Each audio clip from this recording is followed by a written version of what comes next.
Jangan lupa like, komen, dan subscribe channel YouTube TVRI Bengkulu dan nyalakan lonceng notifikasinya.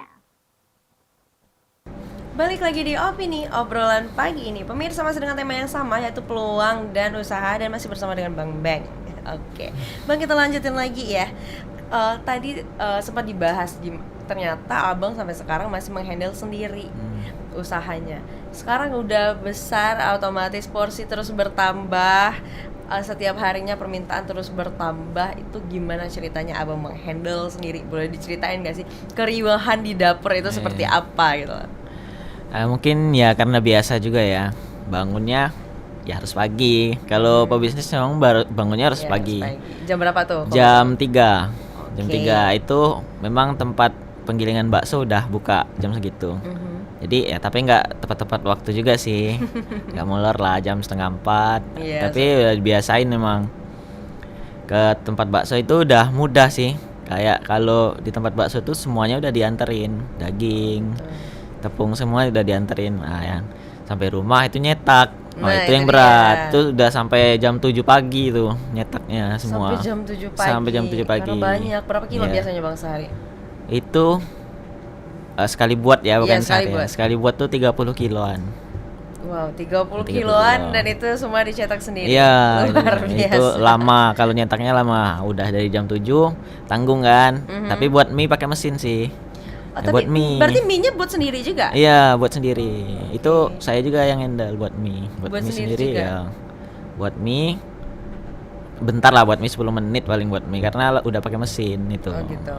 Udah taruh semua barang di showcase sama freezer, udah dijualin sama anak-anak. Oh gitu. Oh jadi Abang selesai nih. Selesai, udah sampai situ. Abang dari dini hari sampai pagi pokoknya ya. Oke, dan kalau buat bakso produksi gitu, dia kan memang sampai habis kali ya. Sampai paling lama berapa tuh Bang biasanya? Paling lama 3 hari. 3 hari. Nah itu tapi setiap hari tetap produksi, tetap ke dapur gitu maksudnya? Tetap harus. Tetap harus. Ngecek, cross check juga kan, biar stabil rasanya. Ya haruslah. Memang harus dijaga ya kualitas rasa gitu ya. Memang dari turunan dan akhirnya turun ke Abang. Terus dipertahankan rasanya gitu. Itu berarti dengan resep rahasia keluarga. Iya. Oke. Nah sekarang waktu awal-awal buka sampai sekarang itu terasa nggak sih perbedaannya? Terasa banget. Apa tuh? Awal-awal buka dulu, ya biasa ya, awal kan itu ramenya minta ampun emang. Pernah sempat down, mungkin itu pembelajaran juga sih. Pernah down. Kenapa? Ya nggak tahu, mungkin ya emang ada fasenya kayak gitu ya. Gitu ya. Ada pasang surut lah ya. Iya, soalnya nggak tahu memang kesalahan, pokoknya coba perbaiki terus aja kayak gitu. Soalnya nggak tahu, nggak pernah dengar apa masalahnya, nggak tahu, cuman ya coba perbaiki terus ya, sebagai pembelajaran juga kan. Jadi nggak boleh gini, jadi rasanya harus stabil terus kayak gitu. Jadi jagain terus, apa dilakuin, kayak iklan separuh spanduk tuh harus digencarin iklan kan, karena baru kan. Iya benar. Kini alhamdulillah stabil lagi. Lagi. Dia mulai stabil, mulai enak tuh dari tahun berapa tuh Bang? Range tahun berapa tuh? Itu kan 4 tahunan kan? Iya. Masuk tahun ketiga baru. Itu baru alhamdulillah udah stabil. Itu tahun awal rame. Itu 2 tahun berarti. 2 tahunan tuh. 2 tahunan itu down wide. Itu kalau bukan mental pebisnis sudah tutup, udah nggak sanggup lagi. Gimana sih Abang waktu itu mengatasi kan yang pernah down kayak gitu? Ngatasinnya karena apa ya? Untuk menumbuhkan mental pebisnis tuh benar yang seperti Abang bilang tadi itu kan nggak mudah tuh. Iya, mungkin lebih ke tongkrongan sih. Nongkrongnya ya sama pebisnis juga. Maksudnya ya kita bukan pilih-pilih kan, maksudnya ya kita harus belajar kan, kayak gini ngatasinya gimana ya, sering tanya-tanya sama orang kan, sama yang lebih tua juga, sama-sama tukang bakso yang lain juga. Harus gitu. Kamu tambah ini ya, harganya nggak boleh segini ya, kayak gitu, kayak tanya-tanya kayak gitu-gitulah. Oke, jadi saling sharing ke para pembisnis gitu ya Bang ya, gimana caranya untuk mengatasinya. Jadi ketika down itu mereka juga yang membantu support gitu ya. Oke. Nah kan ini ya Bang, musisi masih juga nih jalan sampai sekarang nih. Iya. Dan juga bisnisnya juga tetap jalan, semua juga masih dihandle sendiri. Kalau masalah waktu nih, pernah nggak sampai kayak apa ya, ribet untuk ngatur waktu gitu loh, sampai kayak kewalahan ngatur waktu? Alhamdulillah nggak pernah ya, karena ya teman-teman musisi ini pada ngerti-ngerti alhamdulillah ya. Oh, Para iya. anak-anak Bengkulu bagus Supportnya sih, oke ya gitu oke ya. support juga kan. Jadi bisa latihan nggak? Oh nggak bisa, lagi sibuk di bakso, ganti aja hari ya. Pokoknya nggak ada yang ribet lah, apa dari OIO vendor juga nggak ada yang ribet. Oke. Jadi bisa diatur sedemikian Iya. rupa berarti ya. Tapi pernah nggak kan untuk diri sendirinya jadinya apa nggak capek tuh gitu mulu gitu lah? Enggak sih. Enggak ya.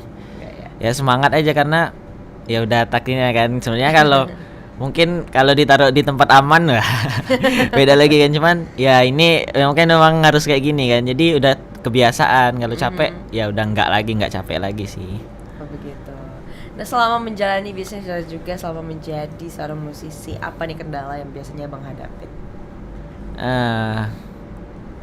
Kendalanya ya kayak down tadi ya, cuman udah nggak, alhamdulillah ada sih, ada down, ada pasti ada, cuman ya nggak bisa menanggulangi lagi ya kini. Oke. Mungkin kendalanya dulu kalau diinget-inget tuh di karyawan sih. Kenapa karyawan? Karyawan sih yang agak ya rasa kan, mungkin keluar masuknya Oh, ganti-ganti begitu. rolling karyawan itu kan, jadi ngajari lagi. Iya. Yang ngajari lagi harus yang pasti rasanya kan nggak terlalu konsisten lagi kalau udah ganti karyawan, udah ganti yang megang, yang ngeracik udah ganti ya. Ngeracik. Oh, jadi kalau yang ngeracik masih karyawan gitu Iya. ya.